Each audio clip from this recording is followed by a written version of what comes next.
Hello there and welcome to today's video. Today we'll be looking at cities in the USA where languages other than English is the majority language. With other words, languages other than English that has 50% or more speakers in certain cities. And for this video we'll name the languages that are expected to be listed in this video first, and we'll go from the more expected languages to the least expected languages. So obviously we'll have to start off with Spanish because, as everybody knows, Spanish is the second biggest language in the USA next to English. And there are actually a lot of Spanish speakers and actually a few cities and towns where Spanish is the majority language. Like, say for example, here in Miami, the biggest city in the USA where language other than English is the majority language. And here in the city of Miami, approximately 65% of people speak Spanish. And that's actually huge because Miami is a pretty major US city. I mean, they've got a few professional sports teams like the Miami Dolphins in the NFL, for example. And this city is absolutely huge, and 65% of people speak Spanish here. Just a mind-boggling fact, actually. You won't believe the place is that Spanish, actually. It's crazy, 65%. But, however, Miami isn't the city or town where the highest percentage of people speak Spanish. No, that would actually be in Texas, along the Mexican border. We've got towns like Brownsville. Oh, sorry about that. But towns like Brownsville actually have got something like 90% of residents here speak Spanish. As you can see, Brownsville here, right opposite the city or town of Matamoros in Mexico. So they're pretty much next to one another. So a lot of immigrants coming into the USA from Mexico over here to Brownsville, and Brownsville's actually a very big city as well. They've got more than 100,000 residents, and shockingly enough, 90% of the population speaks Spanish as their first language at home. So this is kind of crazy. Like, this city is about as Spanish as some of the towns in Mexico, probably. It's absolutely crazy. Look at the size of this place, and 90% of people speak Spanish here. It's absolutely crazy. And interestingly enough, there's actually a sizable minority of people who can't speak English at all. So, this place wouldn't even feel US to me if I were to visit here. Look, all the place names look very much English. The street names are English, but 90% of the people speak Spanish. I can't even see any Spanish city names except here. Cali, Milpa, and Esperanza look more Spanish. But over here, like International Boulevard, Roosevelt Street, everything, it seems American, but 90% of the people speak Spanish. And there's actually places that have got a higher percentage of Spanish people along the Texas border. Like, for example, I don't know how you pronounce it, but Cienegas Terrace is actually more Spanish. And then we've got other big cities that are also very Spanish along the border, like Laredo. It's also very Spanish, but not as Spanish, say for example, as El Paso. And this is the second biggest city in the US where Spanish is the majority language after Miami. El Paso is an absolutely huge place. It's a lot bigger than Brownsville actually, and it's right opposite the city of Ciudad Juarez. basically right next to each other. Look at that border. And here in the city of El Paso, like, look at that suburb, Chihuahuita. I don't know, I pronounced it wrong probably, but yeah, very Spanish. I believe around 70% of the population speaks Spanish as their first language at home. Not as much as in Brownsville. And then there's also a lot less people who aren't able to speak English, but still, it's a huge Spanish population in the city. It's quite surprising actually. It's more Spanish than Miami as well, because Miami is roughly 65%. This city of El Paso is 70% Spanish. Okay, so we're done with Spanish now, and we're going to move over to another language family that is actually expected to be prevalent in the United States because of places like Indian reservations and so forth. And there are actually quite a few cities and reservations and towns and settlements where Indian languages are the majority language. And examples here of is in Alaska, where there are 2 towns where the majority of people in these towns speak Eskimo Aleut languages. And the first example is in Hooper Bay.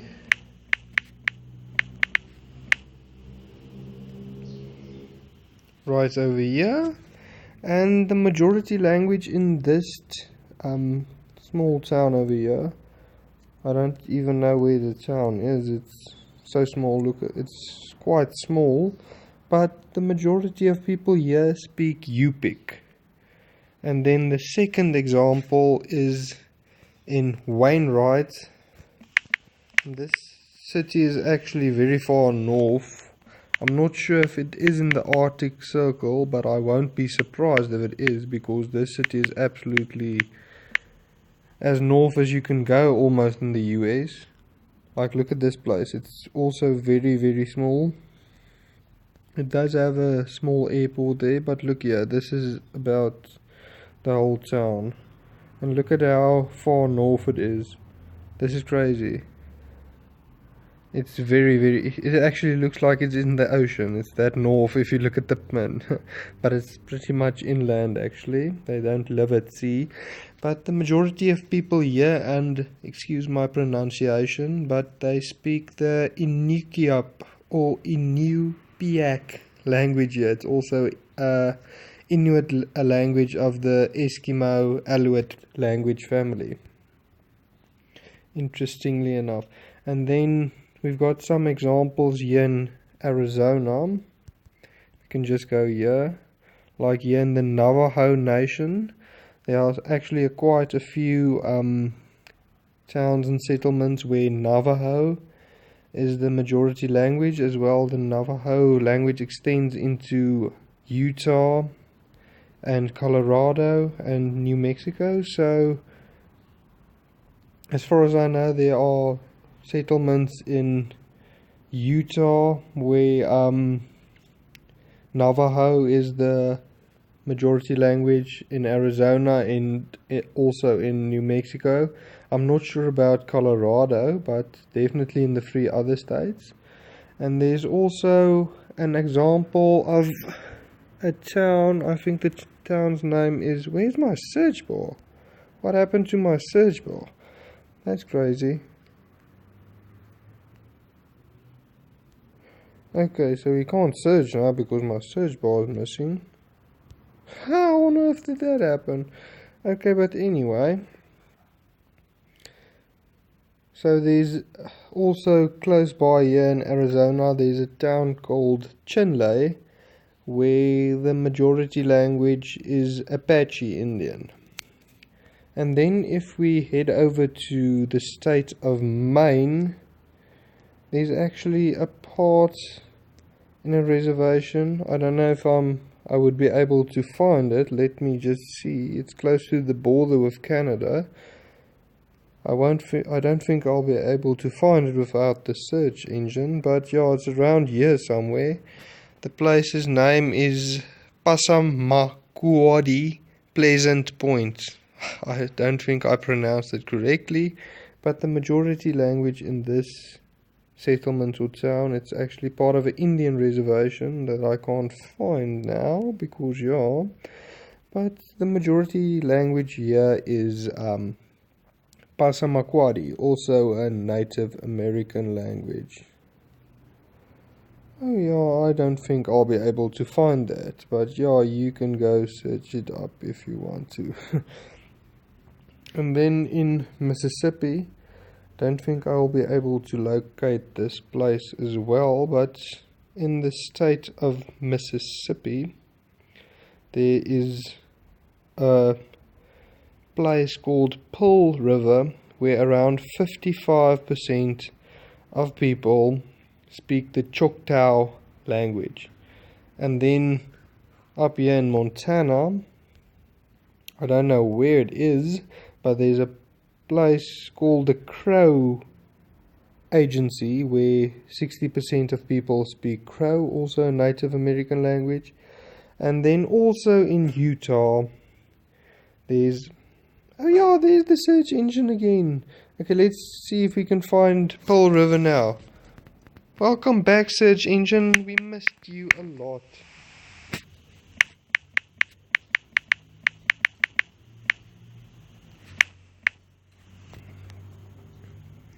Okay, so this is Pearl River I was telling you about. Kind of looks like this. You won't think it's a place where Choctaw is the majority language just by looking at it. It looks pretty normal. It doesn't look anything out of the ordinary. Okay, and then we also have, I search for the Passamaquoddy reservation. Oh yeah, it is. It also pretty much just looks like this. Majority language here is Passamaquoddy, not English. Yeah, here it is. Yeah, close to the border. Okay, and then the last example, as I have mentioned before, is the town or settlement of White River in Utah, where about just over half of the population speak Colorado River Numic or Nunic. I'm not sure how you pronounce it at home.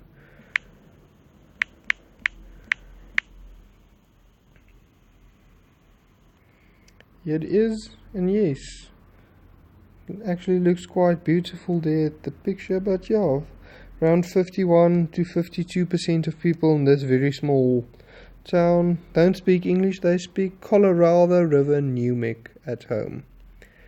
Okay, and now we are done with the Indian or Native American languages, so now we can move over to the more interesting stuff. And interestingly enough, there's actually a few towns in the state of Maine as well where French is the majority language. That's right, people. There are towns here in Maine where more people speak French than English, and it's actually pretty high numbers. Like in the town of Madawaska,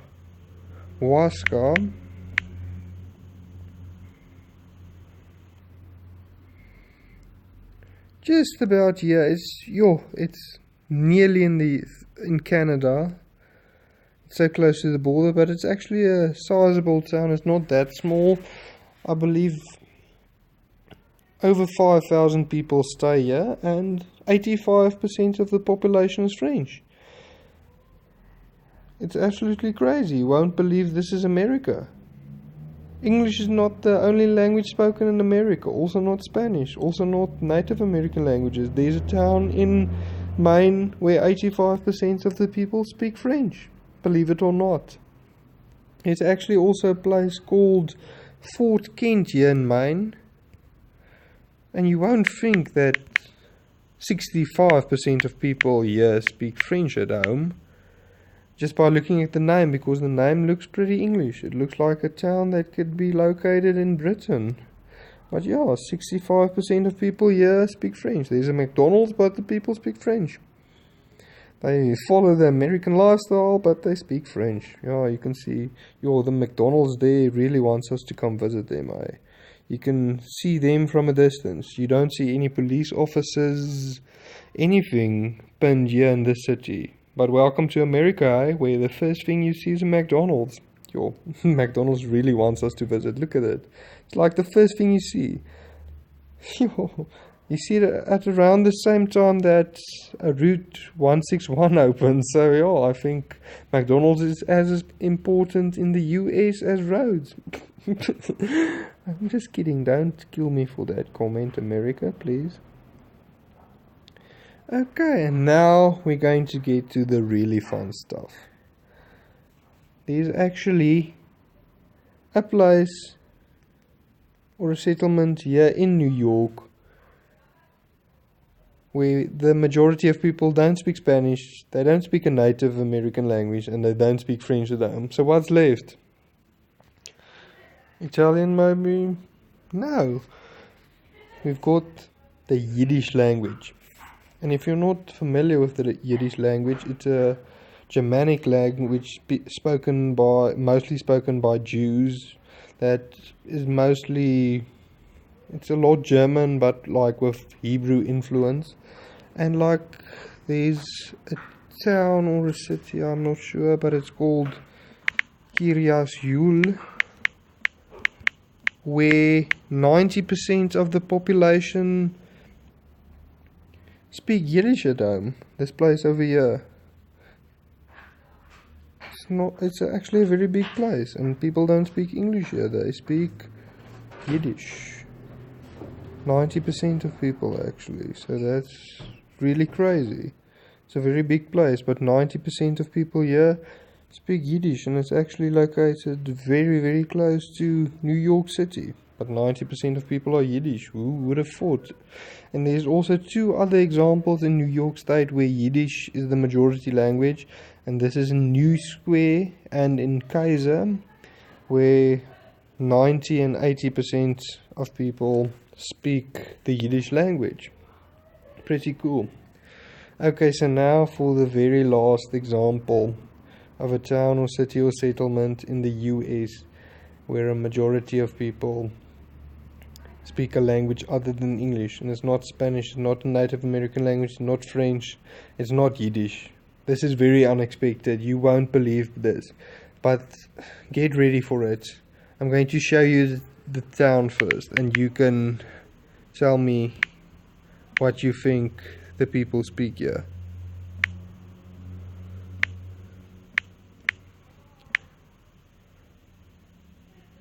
Okay, so there is a town, a small town at it. You can't even nearly see it on Google Maps. The small town of Nikolaevsk. I don't think I pronounced it correctly. It's a very small town, I believe. Not even 1,000 people stay here. Maybe like 500 people stay here. But the majority of people in this town, at around 70% of people actually, speak, get ready for it, Russian. Yeah, that's correct. There's a town in the US where the majority of people don't speak English or Spanish. They speak Russian. Can you believe it? I was actually shocked when I got to hear this. And a lot of people still use the Russian script to write the Russian writing system. Don't know what the proper word for that is, but you know what I'm trying to say. This is actually a very interesting story because you know the history of Alaska. It was bought over from Russia by the US for a very small, minimal amount. And at this time there were already some Russian people settled here, some Orthodox Christian Russians here that set up this Church of St. Nicholas. some missionaries, and they just decided they are going to stay. They're not going back to Russia, and they've stayed here for generations. Like, I believe some of the people who stay here speak Russian, write Russian, they are of Russian origin, but they are US citizens and not dual Russian citizens. So that's crazy. And they didn't move back to Russia, but they basically live like Russians in America, because this is very much America. It's not even that north. It's close to the town of or city of Anchorage, so it's not even that far east. You would like expect like maybe this place over here, the town of Wales, to be 70% Russian, but no, it's over here close to Anchorage. Okay, so hope you enjoyed the video and you are as shocked as I am, because yeah, I also expected maybe a language like Pennsylvanian Dutch to be included in this list, but no, we had Russian, so I'm shocked. I'm in awe. It's crazy. So I hope to see you again next time. Take care. Goodbye.